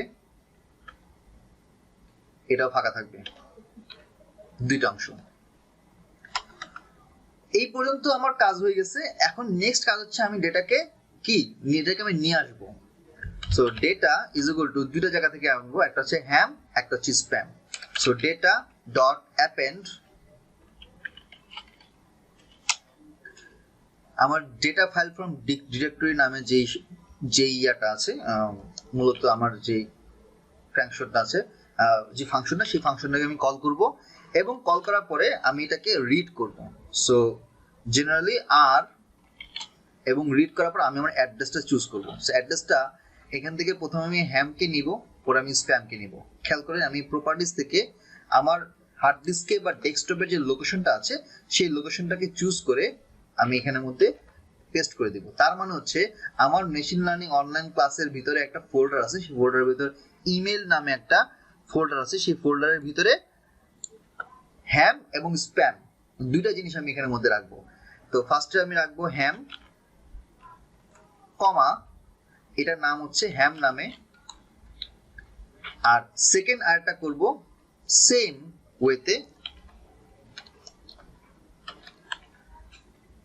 যেটা হচ্ছে স্প্যাম নামে, সেম ডিরেক্টরি থেকে নিচ্ছি যেহেতু আমার একই ফোল্ডারের মধ্যে আছে স্প্যাম। এখন এই ডেটা যে আমি আমার মানে হার্ড ডিস্ক থেকে যে আমি এটাকে ক্যাচ করেছি, এক্সট্রাক্ট করেছি, সেটা কাজ করছে কিনা এটা আমি চেক করার জন্য আমি এটাকে রান করব। এখন যখন রান করতেছি তখন ডান দিকে আমি দেখতে পাচ্ছি এখানে ডেটা, এই যে ডেটা ফ্রেম তৈরি হয়েছে, সাইজ হচ্ছে 2x2। একটা হচ্ছে কলাম নেম, একটা হচ্ছে মেসেজ, একটা হচ্ছে ক্লাস। ডাবল ক্লিক করলে আমি এখানে মূলত আমার ডেটা ফ্রেমটা দেখতে পাচ্ছি এবং এই ডেটা ফ্রেমের ভিতরে এই ইন্ডেক্স ওয়াইজ প্রত্যেকটা ক্লাস ভাগ করা আছে, স্প্যাম এবং হ্যাম প্রত্যেকটা ভাগ করা, দুইটা ভাগ করা আছে। আচ্ছা, এই পর্যন্ত আপনাদের বুঝতে সমস্যা হচ্ছে আমি জানি, কিন্তু কি করার, আসলে আপনাদের আজকের যে ক্লাসটা, সেই ক্লাসটা ক্লাসিফিকেশন অ্যালগরিদম আপনাদেরকে মনস্থির করছি দেখাবো বললে আপনাদের কাছে হয়তো একটু কঠিন লাগছে। আমি যদি নর্মাল রিগ্রেশনে ক্লাস নিতাম তাহলে হয়তো আপনাদের কাছে এত কঠিন মনে হতো না। তারপরও যারা মোটামুটি ধরতে পারছেন, আমি জানি না আপনারা কতটুকু ধরতে পারছেন, ধরতে পারলে ভালো। অনেকে পরবর্তী জয়েন করেছেন, রাফা সাইদ মেবি আপনি একটু পরে জয়েন করেছেন তাই না? আমি যখন ক্লাস নিচ্ছিলাম। হ্যালো, শুনতে পাচ্ছেন? রাফা সাইদ, ওকে। আমরা মূলত এখন মেইন যে অ্যালগরিদমটা সেটা ইউজ করব। এই যে দেখেন আমরা এখানের মধ্যে অ্যালগরিদমের 2-4টা পার্ট আছে। ফার্স্ট হচ্ছে কাউন্ট ভেক্টরাইজারের ক্লাস কাজটা করব, দেন আমি ক্লাসিফায়ারের কাজটা করব, তারপর আমি ডেটা ফিটিং এর কাজ করব এবং তারপর প্রেডিকশনের কাজ করব। তো আমার 4টা কাজ এখানের মধ্যে করতে হচ্ছে। তো এট ফার্স্ট আমি যেটা করব, count vectorizer, using count vectorizer. Oh by the way, আপনারা যারা পরে জয়েন করছেন তাদেরকে আমি একটু বলে দিই, অনেকে চলে গেছেন, আমি আসলে বলতে ভুলে গিয়েছিলাম, সরি অ্যাবাউট দ্যাট। আগামীকাল রাত্রে 9টায় আমি একটা ওরিয়েন্টেশন ক্লাস নেব। আগামী সপ্তাহে যে ব্যাচটা শুরু হবে সেই ব্যাচ নিয়ে একটা ওরিয়েন্টেশন আমি ক্লাস নেব আগামীকাল রাতে 9টায়। আপনারা হয়তো মেসেজে দেখতে পেয়েছেন আমি একটা শিডিউল দিয়েছিলাম একটা পিকচারে, ওখানে মধ্যে আমি লিখেছিলাম যে আগামীকালের একটা ক্লাস আছে। সো আমি আজকের ক্লাসটা শেষ করার পরে দেন আমি আপনাদেরকে গ্রুপে লিখে দিব। অ্যান্ড আপনারা ক্লাসের পরে যদি চান তাহলে আমার সাথে সরাসরি কথা বলতে পারেন, আজকেই কথা বলতে পারেন কোর্স সম্পর্কে বা অন্যান্য যে কোনো ইনফরমেশন সম্পর্কে। যেমন এখানে আপনি আছেন Arafat, Hasibul, Mithila Arman, Nahid, Rafa Saeed. So you can ask any question regarding this course. So আমরা শেষ করে ফেলবো, এখন আর কয়েকটা পোর্শন বাকি আছে। অ্যাট ফার্স্ট আমরা ভেক্টরাইজার ইউজ করব। সো আমি একটা ভেরিয়েবল নিলাম ভেক্টরাইজার। এই ভেরিয়েবলটা দিয়ে কাউন্ট ভেক্টরাইজার যে ক্লাসটা আছে সেই ক্লাসটাকে আমি ইন্ডিকেট করে দিচ্ছি, মানে আমি এটাকে অ্যাক্টিভেট করে দিচ্ছি। নেক্সট টাইম আমরা কাউন্ট ভেক্টরাইজার পুরোটা ইউজ করব না। নেক্সট যে পোর্শনটা সেটা হচ্ছে আমরা কাউন্ট করতেছি। সো কাউন্ট মানে হচ্ছে আমি যতগুলো ওয়ার্ড সেগুলোকে, যেগুলো র্যান্ডম টাইপের ওয়ার্ড আছে সেগুলো হচ্ছে কাউন্ট ভেক্টরাইজার দিয়ে আমি সেগুলোকে ট্রান্সফর্ম করে আমি এই ক্যাটাগরিক্যাল ভ্যালুগুলোকে নিউমেরিক্যাল ভ্যালুতে কনভার্ট করব। তো আমার এখানে বিভিন্ন ওয়ার্ড আছে, গুড, ব্যাড, কাম, গো, অথবা মনে করি যে মিটিং, পার্টি, তারপর ধরেন আপনার ইমেল যে ধরনের ওয়ার্ড থাকে সেই ওয়ার্ডগুলোকে কাউন্ট ভেক্টরাইজার মূলত যে কাজটা করবে সেগুলোকে ফিট ট্রান্সফর্ম করে একটা রেঞ্জের মধ্যে নিয়ে আসবে, সেগুলো হচ্ছে নিউমেরিক্যাল ভ্যালুতে কনভার্ট করবে। আমি একটু দেখাই দিই আপনাদেরকে। ধরেন ভেক্টরাইজার ডট, এখানে দেখেন অনেকগুলো ফাংশন আছে, এর মধ্যে আমরা ফিট ট্রান্সফর্ম করব। তো আমরা সরাসরি এটাকে ফিট ট্রান্সফর্ম করার মানে হচ্ছে যে আমি আমার র ডেটাগুলোকে মানে এই ওয়ার্ডগুলোকে ট্রেন এবং টেস্টে কনভার্ট করব। সো ফিট ট্রান্সফর্ম, এখন এই ফিট ট্রান্সফর্মের ভিতরে আমি র ডকুমেন্টসগুলোকে অ্যাড করব। সো র ডকুমেন্টস হচ্ছে আমার সেই ডেটা, এবং এই ডেটার ভিতরে যে মেসেজগুলো আছে সেই মেসেজ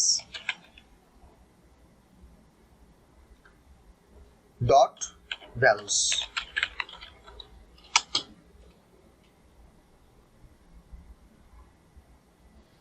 ঠিক আছে, vectorizer fit transform message dot values.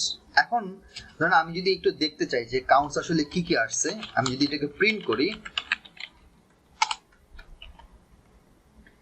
এই যে এখন দেখেন এই যে ভিতরে যে ওয়ার্ডগুলো দেখতে পাচ্ছেন না, নিচে নিচে কনসোলে এখানে অনেকগুলো ওয়ার্ড দেখতে পাচ্ছেন, মানে সরি এখানে বিভিন্ন ধরনের নাম্বার দেখতে পাচ্ছেন। এই সকল নাম্বারগুলো হচ্ছে বিভিন্ন ধরনের ওয়ার্ডকে কনভার্ট করে নাম্বারে চেঞ্জ করা হয়েছে। দেখতে পাচ্ছেন কি নিচে এই যে অংশটুকু কনসোলের, একটু রিপ্লাই দিবেন দেখতে পারলে।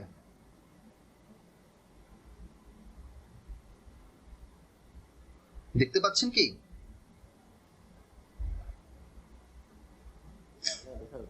আচ্ছা, রিপ্লাই না দিলে আসলে বুঝতে পারছি না আপনারা জিনিসগুলো ধরতে পারছেন কিনা। ধরেন আমি এখানে কাউন্টস কোথায় আছে, ওকে কাউন্টসটা এখানের মধ্যে আসবে। দেন আমার পরবর্তী যে কাজ হচ্ছে, ওকে পরবর্তী যে কাজটা হচ্ছে এটা হচ্ছে আমি এখন আমার ক্লাসিফায়ারটা ইউজ করব। So using classifier, okay so আমার ক্লাসিফায়ার নাম হচ্ছে classifier is equal to multinomial nb। তো multinomial nb short for multinomial naive bayes, এই ক্লাসটাকে আমি এখান থেকে কি করছি, চুজ করতেছি। তো এখন আমি এটাকে অ্যাসাইন করলাম ক্লাসিফায়ার নামে। নেক্সট আমি সবগুলো ক্লাসিফায়ার নাম দিলেই এই ক্লাসিফায়ার আন্ডারে মানে মাল্টিনোমিয়াল এনবির আন্ডারে যে ধরনের ফাংশনগুলো আছে সেই ফাংশনগুলো আমার কাছে অ্যাভেলেবল দেখাবে। এখন আমি যে সকল টার্গেট ভ্যালুগুলো চুজ করব, এখন আমার কাজ হচ্ছে কি, এখানে ভেক্টরাইজারের কাজ হয়ে গেছে, কাউন্টিং কাজ হয়ে গেছে, ক্লাসিফায়ারের কাজ হয়ে গেছে। নেক্সট কাজ হচ্ছে আমি একটা টার্গেট ভ্যালু সেট করব, অর্থাৎ যে টার্গেট ভ্যালুটা মূলত আমাকে বলে দেবে যে এইটা কি ভালো ইমেল নাকি খারাপ ইমেল। তার জন্য আমি টার্গেট নামে একটা ভেরিয়েবল সেট করব, যেটা ডেটা থেকে যে ক্লাসগুলো আছে সেই ক্লাসগুলোকে নিবে এটার ভ্যালুগুলো। এখন আমার ক্লাসিফায়ারের কাজটা করব, ক্লাসিফায়ার ডট ফিট, ডেটাগুলোকে ফিট করব দুইটা জিনিসকে, এক হচ্ছে কাউন্টস আর আরেকটা হচ্ছে টার্গেট, দুইটা ক্লাসিফায়ার ফিট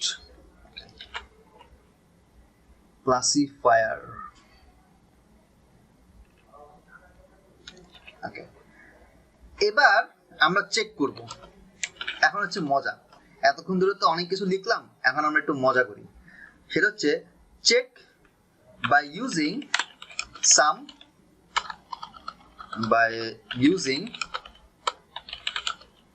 সাম রিয়েল ডেটা।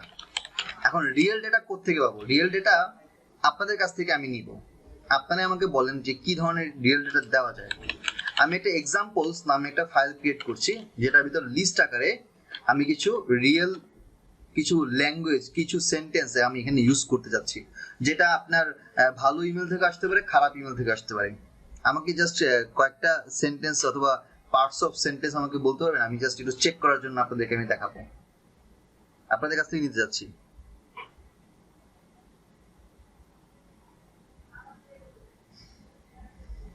এমনি কোনো একটা আইডিয়া দিতে পারবেন মানে ইমেলের মধ্যে কি ধরনের সেন্টেন্স থাকে?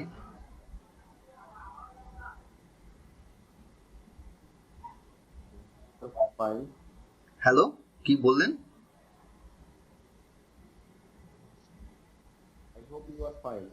ওকে, I hope you are fine.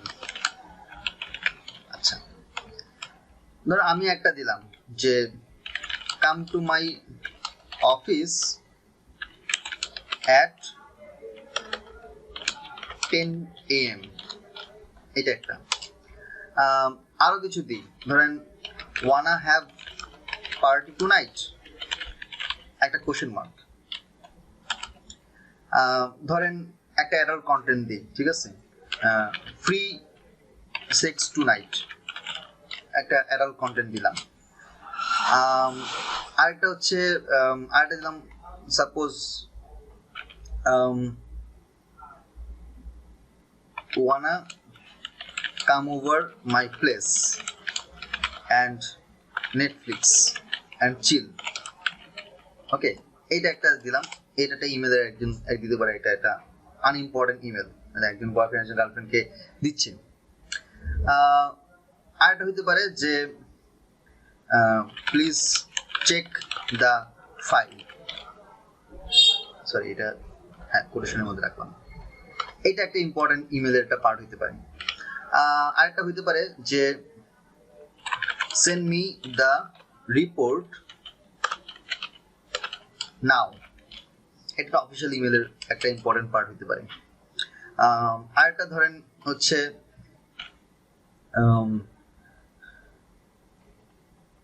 30% off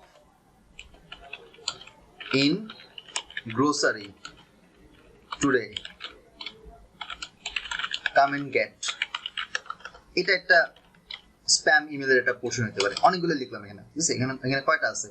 I hope your fine একটা, দুইটা, তিনটা, চারটা, পাঁচটা, ছয়টা, সাতটা, আটটা এখানে রিয়েল লাইফ কিছু ইমেলের পোর্শন আমি দিলাম। এগুলো আমরা হরহামেশা ইমেল হিসেবে পেয়ে থাকি। এখন কথা হচ্ছে কি যে আমরা এটাকে আমাদের মডেলে চেক করে দেখবো যে কোনগুলোকে সে স্প্যাম হিসেবে নিবে, কোনগুলোকে সে হ্যাম হিসেবে নিবে। না, এটা হ্যাম নাম রাখছি এখানের মধ্যে, আগে দেখেছেন যে এটা ভালো ইমেল। সো মেশিন লার্নিং এর মজাটা হচ্ছে এই জায়গাতে যে রিয়েল লাইফ ডেটা সেটটা দিয়ে আমার কাছে কিন্তু আগের যে ডেটা আছে সেটা ট্রেন এবং টেস্টেড ডেটা, অর্থাৎ আমি 25,000 ইমেল থেকে আমি ট্রেন এবং ভালো ইমেল থেকে ট্রেন করছি, এবং 500টা ফাইল ছিল। 500টা ফাইলের মধ্যে এরকম 10টা করে সেন্টেন্স আছে। দ্যাট মিনস 5,000টা সেন্টেন্স, 5,000 সেন্টেন্সের ভিতরে 10টা করে যদি আমি ওয়ার্ড বলি তাহলে কত? 50,000 ওয়ার্ড। 50,000 ওয়ার্ড থেকে সে ক্রস চেক করছে এই একটা প্রোগ্রামের মাধ্যমে। এই একটা প্রোগ্রামে কিন্তু আমি সব কাজ করছি। এখান থেকে সে আমাকে বলে দেবে যে আমি যদি কোনো একটা নতুন ডেটা এখানের মধ্যে ইনপুট দিই, র ডেটা ইনপুট দিই, বাইরে থেকে ডেটা ইনপুট দিই, তাহলে সে আমাকে ঠিকভাবে আউটকাম দিচ্ছে কি দিচ্ছে না, এটা আমরা এখন চেক করব। সো এই এক্সাম্পল গুলো যদি আমরা এখন লিখি, প্রথম কাজ হচ্ছে এই এক্সাম্পলের ওয়ার্ড গুলোকে সে কি করবে? কাউন্ট ভেক্টরাইজার দিয়ে সেটাকে কনভার্ট করবে। সো এক্সাম্পলস আন্ডারস্কোর কাউন্ট একটা নাম রাখলাম, ভেক্টরাইজার ডট ট্রান্সফর্ম, আমি এটাকে ট্রান্সফর্ম করতেছি। ট্রান্সফর্ম দ্য র ডকুমেন্টস, কাকে? ওই যে একটু আগে এক্সাম্পল দেখলাম না, সেই এক্সাম্পল গুলোকে। তাহলে কাউন্ট হয়ে গেল। এবার আমি করব প্রেডিকশন। এখন আমরা দেখি প্রেডিকশনে কি রেজাল্টটা দেয়। ক্লাসিফায়ার ডট প্রেডিক্ট, কাকে করব? এক্সাম্পলস কাউন্ট, আমি যে সকল কাউন্ট গুলা বের করছি ভেক্টরাইজার দিয়ে সেগুলোকে সে প্রেডিক্ট করবে। এখন আমরা করব কি? জাস্ট সিম্পল প্রেডিকশনকে প্রিন্ট করব। দেখেন কাজ কিন্তু এখানে শেষ। এক্সাম্পল নিলাম, তারপর সেগুলোকে আমি কাউন্ট ভেক্টরাইজার দিয়ে চেঞ্জ করলাম, তারপর আমি ক্লাসিফায়ার দিয়ে প্রেডিকশন করলাম, করে আমার প্রেডিকশনের আউটপুটটা আমি এখানে দিব। এখন আমি আবার একটু বলি, এখানে কিন্তু 8টা সেন্টেন্সের পার্ট আছে। তাহলে আমাকে 8টা আনসার দেবে। এখন কোনটা স্প্যাম কোনটা হ্যাম সেটা আমরা এখন চেক করে দেখব। আমি আগের এইটাকে ইনঅ্যাক্টিভ করে দিই। এবার আমরা একটু চেক করে দেখি এটাকে যদি রান করি। এই যে দেখেন, দেখতে পাচ্ছেন কিনা বলেন তো, এখানে একটা আউটকাম আসছে না নিচে কনসোলে?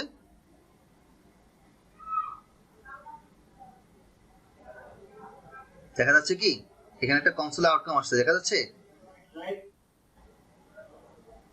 কথা বলেন। জি ভাইয়া দেখাচ্ছে। দেখাচ্ছে। আচ্ছা, ধরেন আমি এটাকে একটু কপি করলাম, ঠিক আছে? কপি করে আমি একটু উপরে পেস্ট করি, জাস্ট খালি মানে মানে ক্রস রেফারেন্স হিসেবে ধরার জন্য। এটা কিন্তু কোনো প্রোগ্রামের অংশ না, আমি এমনি এটাকে রাখলাম, একটু ক্রস চেক করি। I hope you are fine. এটাকে সে স্প্যাম ধরছে, স্প্যাম ধরার কথা না, স্প্যাম ধরছে। Come to my office at 8 AM, এটাকে সে হ্যাম ধরছে, that means good. Wanna have party tonight, এটাকে সে স্প্যাম ধরছে। ফ্রি সেক্স টু নাইট, এটাকে সে স্প্যাম ধরছে। Wanna come place and Netflix chill, এটাকে সে হ্যাম ধরছে, যদি হ্যাম ধরার কথা না। তাহলে দুইটা ভুল পাইছি আমি। Please check the file, ham ধরছে। Send me the report now, ham. 30% off in the grocery, come and get, এটাকে সে হ্যাম ধরছে, কিন্তু এটা স্প্যাম হওয়ার কথা। এর মানে 8টা আউটকামের মধ্যে সে কয়টা? 3টা ভুল পাইছে, 5টা কারেক্ট ধরতে পারছে। তাহলে আমার অ্যাকুরেসি কত? 5/8 মাল্টিপ্লাই বাই 100, ঠিক কিনা? এখন আরো অনেকগুলো দিয়ে আমি চেক করতে পারি। ধরেন আপনি এখানে 100টা দিয়ে চেক করবেন, 100টা রিয়েল লাইফ পার্ট দিয়ে চেক করে আপনি তখন বলতে পারবেন যে আসলে আপনার এখানে প্রেডিকশনটা কতটুকু আসতেছে। And that's all about machine learning. Program শেষ।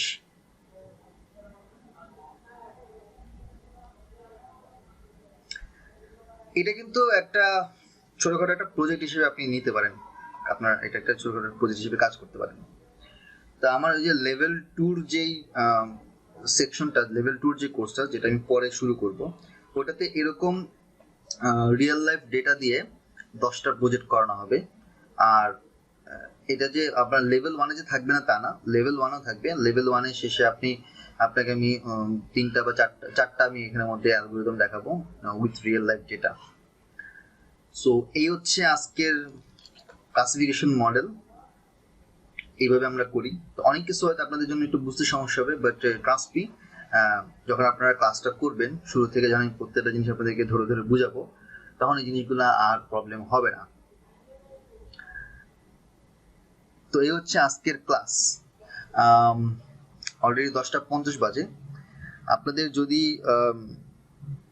ক্লাস সম্পর্কে বা অন্য যে কোনো কোর্স সম্পর্কে যদি কোশ্চেন থাকে তাহলে আজকে আপনি আমাকে এখন করতে পারেন।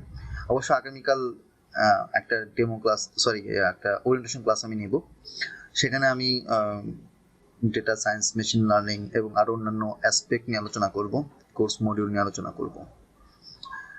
So that's all for now. You can ask any question right now.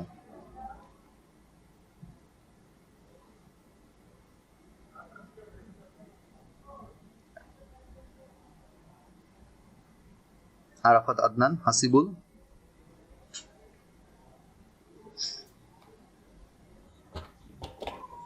কোর্সটা কতদিন লাগবে আপনি ভালোভাবে বলতেন? সরি বুঝি নাই। কোর্সের কি আউটলাইন? এটা হ্যাঁ, আপনি পিডিএফটা পড়েন নাই?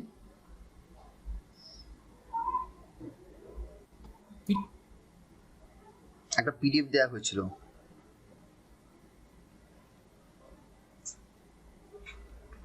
আমি শুনতে পাচ্ছি না, আপনি কি বললেন? Hello, Arafat, Hasibul, Rashidul, Mithila Arman, any question? Rafa, Said, Shubhrata Shaha, you can ask any question. ভাইয়া আমাদের তো অনেকে হচ্ছে পাইথনের বেসিকটাও জানে না। তো আমাদের যে মূল কোর্সটা যখন শুরু করা হবে মূল কোর্সটা, সেই সময় কি আমাদের ওইভাবে বেসিক সিনট্যাক্স ওইভাবে কি আলাদা ভাবে শেখানো হবে? অবশ্যই শেখানো হবে, বেসিক থেকে শুরু অবশ্যই শেখানো হবে। আপনি জানেন আজকের ক্লাসটা কত আমার মানে মডিউলে কত নাম্বার ক্লাস? এটা হচ্ছে আজকে আমার 13 নাম্বার ক্লাস। জি আজকে যে ক্লাসটা নিচ্ছি আমি, জি জি এটা হচ্ছে আমার আমার লেভেল 1 এর জি। 13 নাম্বার ক্লাস। এটা মানে প্রথম yes এই জন্য আপনার কাছে হয়তো এটা একটু ডিফিকাল্ট মনে হচ্ছে যে এত কিছু এখানের মধ্যে কোনটা কি জিনিস। যারা 12টা ক্লাস করে আসছে তারা এগুলো সবগুলোই প্রত্যেকটা লাইন বাই লাইন বুঝতে পারছে, কারণ আমি প্রত্যেকটা ধরে ধরেই আমি নিয়ে আসছি। আচ্ছা, আচ্ছা। আমি আসলে একটা হচ্ছে পাইথনের হচ্ছে কম্পিটিটিভ প্রোগ্রামিং এর একটা কোর্স কমপ্লিট করছিলাম। আহ, সেক্ষেত্রে আমি বিষয়গুলো জানি, বাট আমি হচ্ছে সবার কথা বিবেচনা করে এই কোশ্চেনটা বলছি। আচ্ছা, অনেকে তো থাকতেও বুঝতে পারে পারছি। না না, আমাদের ইটস আইটি ইটস ব্যাকগ্রাউন্ডের ফাইন। বাইরে। আচ্ছা, আমি এখন আপনাকে ওই যে স্ক্রিনের দিকে তাকান, এই যে দেখেন তো এখানের মধ্যে কোর্সের মডিউলটা আমি এখানে লিখে রাখছি। এটা কি আপনাদের এটাকে আপনারা দেখছিলেন কোর্সের মডিউলটা কি কি আছে এখানের মধ্যে? দেখছি। এমন কেউ কি আছেন যেটা পড়েন নাই বা জানেন না এটা সম্পর্কে?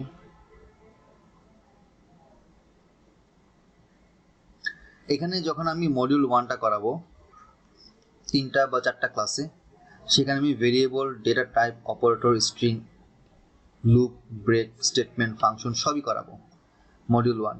মডিউল 2তে বেসিক স্ট্যাটিস্টিক্সটি শেখাবো, যেখানে statistical method, descriptive statistics, information statistics, sampling, probability distribution, conditional probability, Bayesian theorem, hypothesis testing, এই টার্মগুলো, এই টপিকগুলো আমি কভার করব। যারা আমার ক্লাস করেছে তারা খুব ভালো করে জানে এটা। মডিউল 3তে আমি অবশ্য এই স্লাইডটা এবং আরো অন্যান্য জিনিস আমি আগামীকাল যেই ওরিয়েন্টেশন ক্লাস হবে সেই ওরিয়েন্টেশন ক্লাসে আমি প্রত্যেকটা জিনিস ডিটেলস আলোচনা করে দেবো, সমস্যা নেই। আজকে জাস্ট এমনি কথা প্রসঙ্গে আসছে তাই আমি এটা আপনাদেরকে এক্সপ্লেন করছি। মডিউল 3তে ডেটা ম্যানেজমেন্টে data input output, data frame, series, array, customization, modification, data set, manipulating, cleaning, filtering সব জিনিস আমি দেখাবো। মডিউল 4-এ ইন্ট্রোডাকশন টু ডেটা ভিজুয়ালাইজেশন, সেখানে matplotlib, plotpy library, seaborn library, histogram, bar plot, stack plot, pie plot, axis, তারপর style, subplot, multiple plot সব জিনিস আমি দেখাবো। ইন্ট্রোডাকশন টু মেশিন লার্নিং এর 2টা বা 3টা ক্লাস থাকবে এখানের মধ্যে, সেখানে আমি linear regression, polynomial regression, multivariate regression, train, test, data সেটগুলো দেখাবো। একটা কোর্সের মধ্যে আর 1.5 মাসে আপনি মানে একদম পুরো কম্প্যাক্ট 1.5 ঘন্টার ক্লাস। আজকে যেমন এখানে 1.5 ঘন্টা, মানে প্রথম তো 10-15 মিনিট আপনাদের সাথে এমনি টুকটাক গল্প করছি, কথাবার্তা বলছি, বাট এটা আজকে ডেমো ক্লাস হিসেবে আর কি আপনাদের সাথে খুবই নর্মালি কথাবার্তা বলা। বাট আমার মানে যখন আমি ক্লাস নেই তখন 1.5 ঘন্টা একমাত্র আমি বকবক করি, আমি কথা বলি, এবং আমি 1.5 ঘন্টায় আমি যা যা শেখাই এটা আপনি ওই মানে সপ্তাহ 10 দিনেও আপনি তা শিখতে পারবেন না। আমি 1.5 ঘন্টায় যা লেকচার দিব, যা যা আপনাদেরকে শেখাবো। সো এই ব্যাপারে নিশ্চিত থাকতে পারেন যে একদম শুরু থেকে বেসিক যাদের কোনো নলেজ নাই প্রোগ্রামিং এর, একদম জিরো বেবি স্টেজে আছে, সেখান থেকে তাকে আমি তুলে নিয়ে আসি, একটা স্টেজ পর্যন্ত আমি নিয়ে আসি। আর কোনো কোশ্চেন আছে ভাইয়া? নো মিথিলা, রাফা, সুব্রত?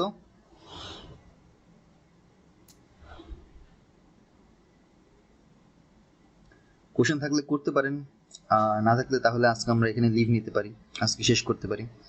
আমি গ্রুপের মধ্যে বলে দেব আগামীকাল রাত 9টা বাজে একটা ওরিয়েন্টেশন ক্লাস হবে, এবং ওখানে কি কি টপিক নিয়ে আলোচনা করব আমি আজকে জাস্ট ডিনারের পরে, after dinner I will tell everything. ঠিক আছে, তাহলে আজকে আমরা এখানে শেষ করি, যদি আপনাদের কোনো কোশ্চেন না থাকে। ঠিক আছে। Thank you so much for coming this demo class. Hope you enjoy that. আশা করি ভালো লাগছে। বাকিটা আপনারা কথা বলেন গ্রুপের মধ্যে, আমি আপনাদের সাথে কথা বলবো। সো কালকে দেখা হবে। আল্লাহ হাফিজ, গুড নাইট, আসসালামু আলাইকুম।